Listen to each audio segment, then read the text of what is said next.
Hi guys and welcome back to auto clip. आज आपके लिए लेके आ गया हूँ एक और नई गाड़ी। और आज की इस वीडियो में देंगे अपना पिछले 5 दिनों का एक्सपीरियंस। तो बेसिकली MG कॉमेट को मैंने प्रॉपरली टेस्ट कर लिया है आप लोगों के लिए। और आज की इस वीडियो में बताऊंगा कि कैसी है ये गाड़ी, क्या कमियां हैं, क्या खास बातें हैं और क्या क्या चीज़ें आपको जाननी ज़रूरी है अगर आप इस गाड़ी को पसंद करते हैं या फिर खरीदने की सोच रहे हैं। तो चलिए स्टार्ट करते हैं इस ड्राइव रिव्यू को। और पिछले 5 दिनों में आपको बता दूं तो लगभग लगभग 500 किलोमीटर के आसपास तो मैंने इसे चला ही लिया। और ओवरऑल अब एक काफ़ी अच्छा वर्डिक्ट मेरे पास है इस गाड़ी को लेके। और काफ़ी सारी चीज़ें मैंने नोट करी इसे चार्ज करने के दौरान, इसे यूज़ करने के दौरान। तो अब इस रिव्यू के अंदर आपको एक प्रॉपर कंक्लूजन मिल जाएगा कि क्या आपको ये गाड़ी खरीदनी चाहिए या फिर नहीं। तो चलिए स्टार्ट करते हैं इस ड्राइव रिव्यू को। चलिए दोस्तों स्टार्ट करते हैं इस ड्राइव रिव्यू को अपने टिपिकल वे में और आपको बताते हैं वो सभी चीज़ें जो आपको जाननी चाहिए। तो सबसे पहले स्टार्ट करते हैं अपने अर्गोनॉमिक्स के साथ। तो अर्गोनॉमिक्स की अगर बात कर रहा हूँ तो यहाँ डोर पे आप देख सकते हैं, यहाँ पे कोई कंट्रोल, कोई ऐसी चीज़ है नहीं जो हमें हैम्पर करे। साथ ही आ जाते हैं यहाँ साइड की तरफ। तो यहाँ आप देखेंगे ORVM के कंट्रोल्स आपको दिए गए हैं, ये ठीक ठाक जगह पे है। साथ ही TPMS और हेडलैम्प लेवलर। तो अर्गोनॉमिकली यहाँ पे कोई इशू नहीं है, बट ये एक इशू बन जाता है रात के अंदर क्योंकि इसके जो ORVM के कंट्रोल्स हैं वो बेसिकली इल्यूमिनेटेड नहीं है। तो ये छोटा सा इशू है। हालांकि ये चीज़ मैंने नाइट ड्राइव रिव्यू में भी बताई थी, बट उसके अलावा कोई दिक्कत नहीं है। राइट साइड के स्टीयरिंग कंट्रोल्स, लेफ्ट साइड के स्टीयरिंग कंट्रोल्स, यहाँ भी कोई इशू नहीं है। और ओवरऑल अपने स्पीडोमीटर की या म्यूजिक सिस्टम की अगर बात करें तो यहाँ पे कोई ऐसे फिजिकल कंट्रोल तो दिए नहीं गए हैं। और स्पीड अपने म्यूजिक सिस्टम में आपको टच बेस्ड कंट्रोल्स का ही सहारा लेना पड़ता है। बाकी सेंटर में अगर आप देखेंगे तो AC कंट्रोल्स किसी भी तरह से मुझे परेशान नहीं करते। और उसके साथ साथ अगर आप देखेंगे ये जो बटन दिया गया है तो इससे बेसिकली हम सेट कर सकते हैं अपने ड्राइव मोड्स और रीजन मोड्स को। तो ये भी ठीक ठाक पोजीशन पे लगाया गया है। अब नीचे आपको दिख रहे होंगे ये 2 हुक्स और एक जगह जहाँ पे USB सॉकेट मैंने लगाया हुआ है फॉर एंड्रॉयड ऑटो। तो दोस्तों ये USB की जो पोजीशन आप देख पा रहे हैं, क्लोज लुक में दिखाता हूँ, तो ये थोड़ी सी ऑड पोजीशन लगी मेरे को। और डेली यूसेज में अगर आपको फ़ोन वगैरह चार्ज करना होता है तो ये थोड़ा सा एक मैं कह सकता हूँ कि अर्गोनॉमिकली और बेटर प्लेसमेंट इसकी होती तो एक बेहतर बात रहने वाली थी। उसके अलावा अगर आप पैसेंजर साइड देखेंगे तो यहाँ भी ऐसे कोई बटन वगैरह नहीं है और मिनिमलिस्टिक सी गाड़ी है। तो ऐसे अर्गोनॉमिकली यहाँ पे कोई दिक्कत नहीं है। साथ ही आप देखेंगे तो सेंटर में आपको अपना गियर सिलेक्टर, पावर विंडोज और हैंड ब्रेक मिलती है। ऊपर आप देखेंगे तो यहाँ पे आपको आदत पड़ने में तो डेफिनेटली थोड़ा टाइम लगेगा कि हजार्ड लैम्प आप ऊपर से ऑन कर सकते हैं। और अपना जो IRVM है वो मैनुअल डिमिंग के साथ दिया गया है। और ओवरऑल अर्गोनॉमिक्स में ये गाड़ी सॉर्टेड है, वहाँ पे मेरे को कोई खास दिक्कत परेशानी इस गाड़ी से नहीं लगी है। अब बात करते हैं विजिबिलिटी की। तो दोस्तों पूरा फ्रंट ग्लास इस टाइम आपके सामने है और आप देख सकते हैं क्या कुछ विजिबिलिटी आ रही है, किस तरह की विजिबिलिटी है। और इवन अगर आप ये छोटे वाले क्वार्टर ग्लासेस देखें तो कुछ ना होने से बेहतर है। हालांकि यहाँ पे एक ब्लाइंड स्पॉट ज़रूर बनता है, बट गाड़ी की डायमेंशंस और साइज़ वगैरह इतना ज़्यादा छोटा है कि जिन्हें गाड़ी चलानी थोड़ी बहुत भी आती है उन्हें इस चीज़ से कोई ज़्यादा दिक्कत नहीं आने वाली। ऑल्दो इसके एंगल की अगर बात करें तो मेरी जैसी हाइट वगैरह के साथ यहाँ पे एक ब्लाइंड स्पॉट तो डेफिनेटली बनता है। साइड की अगर बात करें तो बहुत बड़ी विंडोज़ है, तो आपको व्यू में कोई दिक्कत, कोई ऑब्स्ट्रक्शन नहीं आएगी। और हजार्ड लैम्प जला दिया है मैंने ऊपर से।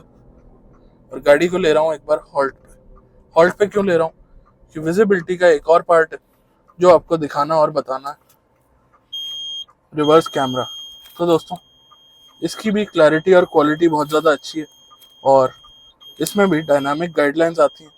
तो ओवरऑल यहाँ पे कोई दिक्कत नहीं है। प्लस अटेंशन टू डिटेल अगर आप देखेंगे तो दोस्तों इंडिकेटर्स, ब्रेक, क्या क्या मैं यूज़ कर रहा हूँ गाड़ी में, वो सभी चीज़ें भी इसके स्पीडोमीटर के अंदर ऑन है। तो ये एक काफ़ी अच्छी और यूनिक बात है। बाकी अब कंटिन्यू करते हैं अपने ड्राइव को और आपको बताते हैं और एस्पेक्ट्स जो आपको जान लेने चाहिए इस गाड़ी के बारे में। इसके बाद दोस्तों चलते हैं अपने नेक्स्ट पॉइंट की तरफ जो कि है ड्राइवर्स कंफर्ट। तो दोस्तों गाड़ी का साइज़ छोटा है और मेरा साइज़ बड़ा है, इसमें तो कोई डिनाई करने वाली बात नहीं है। बट मैं फिट आ पा रहा हूँ, मैं गाड़ी चला पा रहा हूँ और साथ ही मेरे कैमरा पर्सन ये रिकॉर्ड कर पा रहे हैं, तो आप समझ सकते हैं कि स्पेस तो है। स्पेस मैनेजमेंट मैं कह सकता हूँ अच्छी है। बाकी जितने डायमेंशन है उतने में ही काम चलाना पड़ेगा। तो अपने फिजिक के हिसाब से अगर मैं आपको बताऊं तो डेफिनेटली विड्थ थोड़ी सी कम लगती है। अगर आप शोल्डर देखेंगे तो ऑलमोस्ट दूसरी सीट तक पहुंच जाता है, और अगर साथ में कोई बैठा होता है तो वो भी परेशान होता है। तो ये गलती मेरी है रादर देन गाड़ी की। और उसके अलावा लेग रूम वगैरह की बात करूं तो नीचे अगर आप देखेंगे तो नीचे एज सच कोई खास इशू नहीं है। ऑल्दो मैं इस चीज़ को कवर कर देता हूँ अपनी थाई वगैरह से, और अंडर थाई वगैरह यहाँ पे नहीं मिल पाती है। तो लॉन्ग ड्राइव के हिसाब से वैसे भी नहीं है ये गाड़ी। तो सिटीज के हिसाब से अगर मैं देखूं तो इवन मेरे जैसे फिजिक के साथ मेरे को पिछले 4-5 दिनों में कोई परेशानी नहीं आई है। हाँ, जब मैंने लॉन्ग ड्राइव करी थी, बेसिकली रेंज निकाल रहा था इस गाड़ी की, तो ऑलमोस्ट 100+ किलोमीटर मैंने इस गाड़ी को ड्राइव किया था, और वो एक ही बार में किया था। तो ऑलमोस्ट 100+ किलोमीटर के बाद मैं डेफिनेटली थक गया था, क्योंकि कहीं ना कहीं क्रैम्प्ड वाली फीलिंग मेरे लिए तो डेफिनेटली है। तो मैं इस गाड़ी को एक बार में ऑलमोस्ट 40-50 किलोमीटर चलाना ही कंफर्टेबल समझता हूँ। तो ये एक पॉइंट देखने वाला है। बाकी ऐसा नहीं है कि कहीं कंफर्ट की कमी है या कुछ है। और बाकी अगर आप एक नॉर्मल साइज के पर्सन है, हेल्थ वाइज भी, हाइट वाइज भी, डायमेंशन वाइज भी, तो आपको, मेरे को नहीं लगता कोई परेशानी आने वाली है। मेरे कुछ और फ्रेंड्स ने भी चला के देखी है गाड़ी, और लोगों ने भी चला के देखी है गाड़ी। तो ओवरऑल हेल्थ की वजह से इशू आ रहा है। जिनकी हाइट ज़्यादा है उन्हें सिर्फ थोड़ा सा क्रैम्प फील हो रहा है, बाकी पूरे वो भी आ रहे हैं गाड़ी के अंदर। अब दोस्तों, जब ड्राइवर्स कंफर्ट की बात हो ही गई है तो आपको साथ ही साथ बता देता हूँ पैसेंजर्स कंफर्ट भी। तो पीछे की सीट पे भी मैंने बैठ के देख लिया है, और ऐसा नहीं है कि पीछे की सीट पे मैं पूरा नहीं आ रहा हूँ, तो ये एक प्लस पॉइंट है। बाकी पीछे की सीट पे बैठ के मैंने 10-12 किलोमीटर ट्रैवल करके देखा, तो वही है कि पीछे अंडर थाई सपोर्ट नहीं मिलता है, और ओवरऑल कहीं ना कहीं लेग्स वगैरह स्ट्रेच नहीं हो पाती हैं। तो वहाँ भी एक डिस्कम्फर्ट वाली फीलिंग मेरे लिए तो आ ही जाती है। बाकी सीट्स वगैरह की कुशनिंग, कंफर्ट वगैरह ठीक ठाक है, वहाँ पे कोई खास शिकायत नहीं है। नेक्स्ट पॉइंट की तरफ चलें तो अपना स्टेयरिंग और सीट के अंदर एडजस्टमेंट वगैरह कैसी दी गई है अपने टिपिकल ड्राइविंग पोजीशन लेने के लिए। तो स्टेयरिंग के अंदर मेरे को मिलती है टिल्ट एडजस्टमेंट, जो कि ठीक ठाक है, और ओवरऑल अब देखेंगे तो मैं कंफर्टेबली इस गाड़ी को चला रहा हूँ। ऐसा कोई एफर्ट नहीं लग रहा है मेरे को मेरी ड्राइविंग पोजीशन लेने में। उसके बाद सीट की अगर बात करें तो रिक्लाइन एंगल एडजस्ट होता है, और आगे पीछे मैं इस सीट को कर सकता हूँ। प्लस क्योंकि इसमें 2 ही डोर्स हैं, तो बैक एंट्री के लिए अपना जो बैक एंगल है वो काफ़ी ज़्यादा एडजस्टमेंट के साथ आता है। तो ये चीज़ भी मेरे को काफ़ी ज़्यादा अच्छी लगी। इसके बाद दोस्तों आप बात करते हैं अपना नेक्स्ट और बहुत ज़्यादा इंपॉर्टेंट एस्पेक्ट की, जो कि किसी भी कार से रिलेटेड होता है, वो होती है उसकी ड्राइविंग। अब ड्राइविंग शुरू करते करते बारिश आ गई, तो इस चीज़ को भी कंसिडरेशन में थोड़ा सा ले लीजिएगा अगर ऑडियो वगैरह में आपको कोई इशू देखने को मिले। खैर, हम छोड़ते हैं उन बातों को और बताते हैं अपना एक्सपीरियंस जो पर्टिकुलरली रहा इस गाड़ी के साथ। तो दोस्तों, एक गाड़ी में, ईवी में स्पेसिफिकली जो सबसे इम्पोर्टेंट चीज़ होती है वो होती है कितना बैटरी पैक है, कितनी पावर है, और कितनी रेंज रियल में कन्वर्ट हो जाती है। प्लस इसमें ड्राइव मोड दिए गए हैं, तो ये कुछ इंपॉर्टेंट एस्पेक्ट्स बन जाते हैं। तो पहले इन्हीं की बात कर लेते हैं। तो दोस्तों, MG क्लेम करता है इस गाड़ी की रेंज 230 किलोमीटर्स की, और मैंने एक रेंज टेस्ट आपको दे दिया, तो मैं एक स्पेसिफिक नंबर तो यहाँ पे नहीं बताने वाला हूँ, बट ओवरऑल एक आइडिया अगर आपको दूँ तो 150+ किलोमीटर ये गाड़ी चलाना ईजी बात है, कोई ऐसी डिफिकल्ट बात नहीं है। बाकी अगर आप रफ चलाएंगे तो डेफिनेटली रेंज और ज़्यादा ड्रॉप भी होगी, और अगर आप और अच्छे से चलाएंगे तो 200+ की रेंज भी ये गाड़ी निकाल सकती है। चलिए, ये तो हो गई सबसे इम्पोर्टेंट रेंज की बात। अब रेंज के बाद अगर चले हम नेक्स्ट एस्पेक्ट की तरफ, तो नेक्स्ट एस्पेक्ट रहने वाला है अपना पावर का। तो पावर आती है इसके अंदर 42 PS की, और 110 Nm का टॉर्क आ जाता है। तो इतने साइज की गाड़ी के लिए क्या ये पावर एप्ट एनफ है? तो जी हाँ दोस्तों, पावर में किसी तरह की कोई परेशानी नहीं है, और ओवरऑल पावर ठीक ठाक है गाड़ी के अंदर। मेरे को पावर रिलेटेड कोई इशू गाड़ी के अंदर नहीं लग रहा है।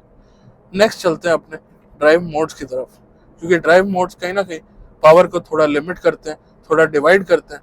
तो तीनों ड्राइव मोड्स की क्या परफॉर्मेंस है और कैसी परफॉर्मेंस है। बाकी दोस्तों, अगर आपको पावर चाहिए तो सामने गाड़ी जा रही है, आप देख सकते हैं, आप जानते होंगे किसकी गाड़ी है, कैसी गाड़ी है। तो पावर के लिए 2 डोर कार अलग आती है। ये वाली जो 2 डोर कार है थोड़ी यूनिक है। पावर के लिए कैसी 2 डोर कार आपको लेनी है वो आप सामने देख सकते हैं, रेड कलर की जा रही है। पहचानिए और कमेंट सेक्शन में लिखिए कौन सी वो गाड़ी है और क्या एनफ पावर उसके अंदर आती है या वो भी कहीं ना कहीं अंडर पावर्ड है। उसके बाद दोस्तों थोड़ा सा हॉल्ट ले लिया था क्योंकि बारिश एकदम से बहुत ज़्यादा तेज़ आ गई थी और हम बात कर रहे थे पावर की। तो पावर में आपको कितनी पावर मिलती है और वो कैसी फील होती है वो तो बता दिया था। अब बात करते हैं ड्राइव मोड्स किस तरह से पावर को कन्वर्ट करते हैं, क्या ये किसी काम के भी हैं या फिर नहीं है, और क्या ये पावर को लिमिट कर देते हैं बहुत ज़्यादा कि गाड़ी चलाने का मज़ा खत्म हो जाता है। तो वो सभी बातें आपको बता देता हूँ। तो दोस्तों ऐसा नहीं है कि ड्राइव मोड्स बेकार हैं या किसी काम के नहीं है, अपना काम प्रॉपरली और ढंग के तरीके से ये कर लेते हैं। कैसे करते हैं बता देता हूँ। तो इको मोड के अंदर पावर कम फील होनी चाहिए और रेंज ज़्यादा मिलनी चाहिए, तो ये कायदे में ऐसा होता भी है। नॉर्मल मोड एक बैलेंस क्रिएट करता है दोनों के बीच। और अपने स्पोर्ट मोड की अगर बात करते हैं तो स्पोर्ट मोड में आपको ज़्यादा पावर देखने को मिलती है और ज़्यादा पावर की वजह से आप और ज़्यादा फन टू ड्राइव वे से अपनी गाड़ी को चलाते हैं और रेंज हो जाती है कम। तो ये तीनों ड्राइव मोड्स भी इसी तरह से काम करते हैं, बट पावर में कमी है ऐसा मैं इस गाड़ी के बारे में नहीं बोल पाऊंगा। बट नेक्स्ट पॉइंट में एक नेगेटिव भी है, वो क्या नेगेटिव है वो आपको बता देता हूँ। तो दोस्तों पावर के साथ साथ एक बहुत ज़रूरी चीज़ होती है ब्रेकिंग। अब ब्रेकिंग मेरे को इस गाड़ी की पसंद नहीं आई, बट इशू ब्रेक्स में नहीं है, इशू है टायर्स में कि टायर्स की विड्थ बहुत ज़्यादा कम है और टायर उतनी ज़्यादा ब्रेकिंग को होल्ड ही नहीं कर पा रहे हैं, आपको प्रोवाइड ही नहीं करा पा रहे हैं कि एक अच्छी ब्रेकिंग मैं उसे बोल पाऊँ। आगे आती है डिस्क ब्रेक, पीछे आते हैं ड्रम ब्रेक, 12 इंच के टायर्स आते हैं और मेनली टायर्स की विड्थ अगर बढ़ा दी जाए तो मेरी ऐसी एक्सपेक्टेशन है कि इसके अंदर और ज़्यादा बेहतर आपको ब्रेकिंग देखने को मिल सकती है। चलिए अब पावर की बात हो गई, रेंज वगैरह की बात हो गई, ब्रेकिंग की बात हो गई, नेक्स्ट पॉइंट पे आते हैं। तो दोस्तों स्टीयरिंग, अब देखेंगे छोटा सा क्यूट सा स्टीयरिंग है, लेदर रैप किया गया है, स्टीयरिंग माउंटेड कंट्रोल दिए गए और एयरबैग वगैरह भी है यहाँ पे। फंक्शनिंग कैसी है स्टीयरिंग की? तो दोस्तों अभी तो बारिश के चक्कर में मैं स्लो चला रहा हूँ, बट मैंने फास्ट वगैरह भी इस गाड़ी को चला के देखा और इवन टॉप स्पीड तक इस गाड़ी को मैं लेके गया हूँ, जो कि मैं अचीव कर पाया हूँ 106 की इस गाड़ी के साथ। तो स्टीयरिंग बहुत ज़्यादा वेट नहीं एडअप करता है हाई स्पीड्स के अंदर, क्योंकि ये एक सिटी कार है, आप उस तरीके से भी इसे मान सकते हैं। उसके अलावा सिटी यूज के हिसाब से, पार्किंग के हिसाब से, नॉर्मल डेली ड्राइविंग के हिसाब से आपको कोई परेशानी नहीं आएगी इस पर्टिकुलर स्टीयरिंग व्हील के साथ। उसके अलावा अगर बात करते हैं तो सस्पेंशन सेटअप, क्योंकि एक गाड़ी पे जब भी कोई जाता है तो कंफर्ट उसका एक प्राइमरी एस्पेक्ट होता है, प्राइमरी रोल होता है। तो दोस्तों सस्पेंशन सेटअप ठीक है, कोई ऐसी दिक्कत परेशानी नहीं है और कंफर्ट गाड़ी के अंदर ठीक ठाक मेंटेन रहता है, बहुत ज़्यादा नहीं है क्योंकि टायर्स भी 12 इंच के हैं तो गड्ढे वगैरह आपको फील होंगे एक लेवल के बाद, बट ऐसा भी नहीं है कि बिल्कुल डिस्कम्फर्ट आपकी राइड रहती है। अभी आप देखेंगे तो इंडियन हाईवेज इतने ज़्यादा स्मूथ तो है नहीं, बट जैसे चल रही है गाड़ी आपको दिख ही रहा है हल्के फुल्के पॉट होल्स यहाँ पे आते ही रहते हैं। चलिए ये तो कंफर्ट वगैरह की बात हो गई, अब चलते हैं अपने नेक्स्ट एस्पेक्ट की तरफ जो कि है बैटरी पैक। तो दोस्तों बैटरी पैक की डिटेल दे दूं, इसके अंदर आता है एक 17.3 किलोवाट आवर का बैटरी पैक, जिसे आप AC टाइप चार्जर से चार्ज कर सकते हैं और चार्ज होने में इसे 0 to 100 में लगते हैं अप्रॉक्सीमेटली 7 आवर्स, और अगर आप 10 to 80% करेंगे तो ये गाड़ी 5 घंटे में चार्ज हो जाती है। उसके अलावा दोस्तों अगर बात करी जाए ट्रांसमिशन की, तो ट्रांसमिशन ओवरऑल इलेक्ट्रिक कार्स के अंदर काफ़ी ज़्यादा सीमलेस होता है और इसके अंदर भी ऐसी कोई दिक्कत परेशानी नहीं है। अब आ जाते हैं नेक्स्ट पॉइंट पे जो शायद आपको थोड़ी देर से परेशान भी कर रहा हो इस बारिश की वजह से, NVH लेवल्स। तो दोस्तों NVH लेवल्स आपको डिटेल में ही बता देता हूँ, क्योंकि बारिश आपको सपोर्ट भी कर रही है बाहर की नॉइज़ सुनने में। हालांकि गाड़ी की स्पीड से भी बहुत ज़्यादा चीज़ें मैटर करती हैं कि कितनी नॉइज़ वगैरह बारिश के अंदर आएगी। तो दोस्तों ओवरऑल अगर नॉइज़ की बात करूँ तो इलेक्ट्रिक गाड़ियों में कोई नॉइज़ नहीं होती है, कोई वाइब्रेशन नहीं होती है, कोई हार्शनेस नहीं होती है।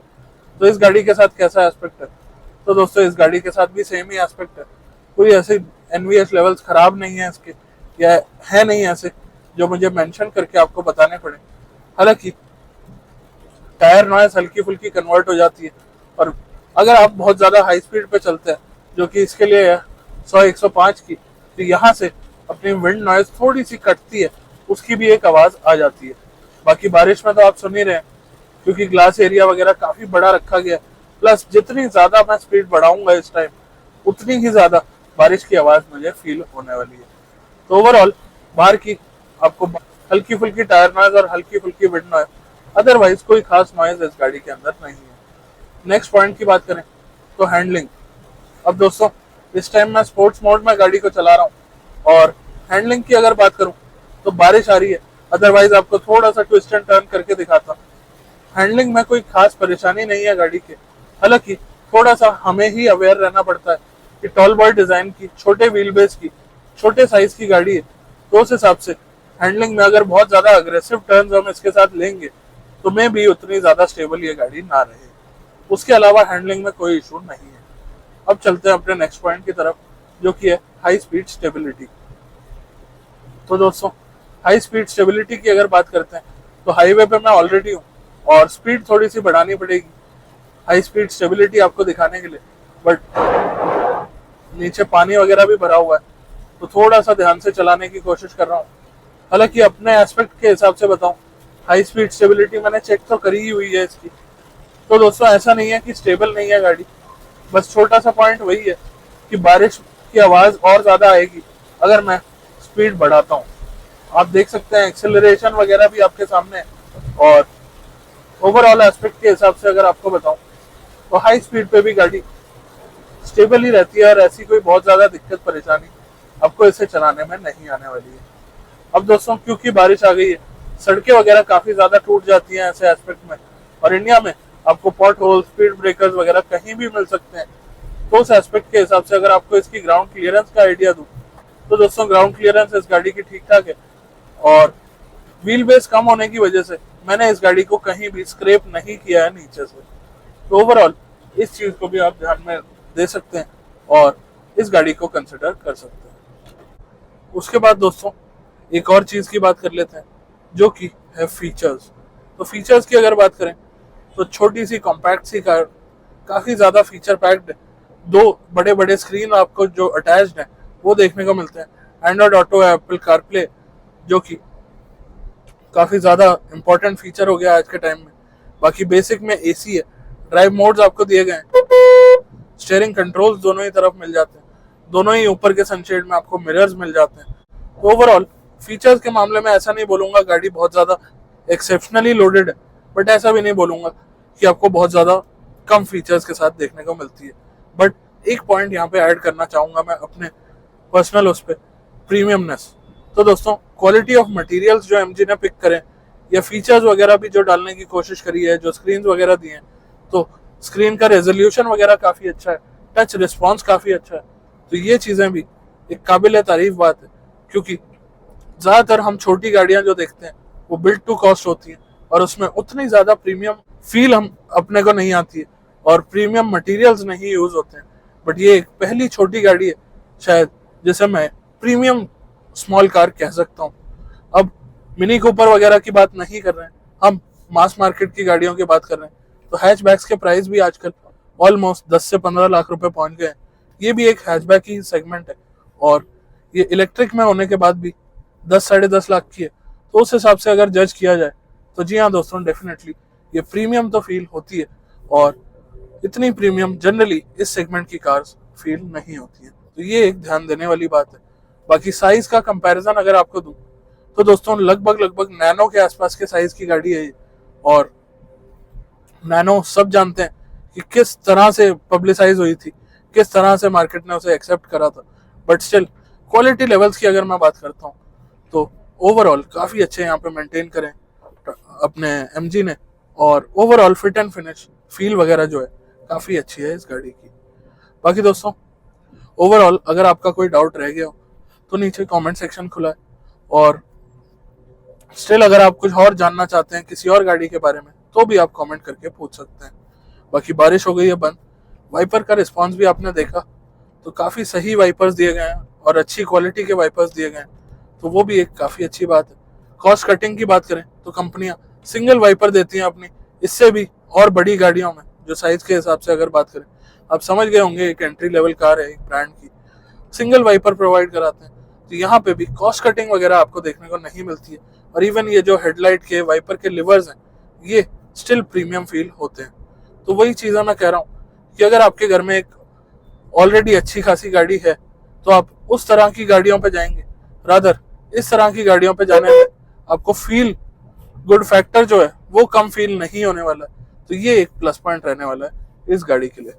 बाकी मैं यही कहना चाहूंगा कि इसके अंदर थोड़ी सी चीजें और इम्प्रूव होनी चाहिए थी, जैसे कि चार्जिंग जो है इसकी वो एसी टाइप चार्जर से होती है, तो वो एक थोड़ा सा नेगेटिव पॉइंट लगा मुझे।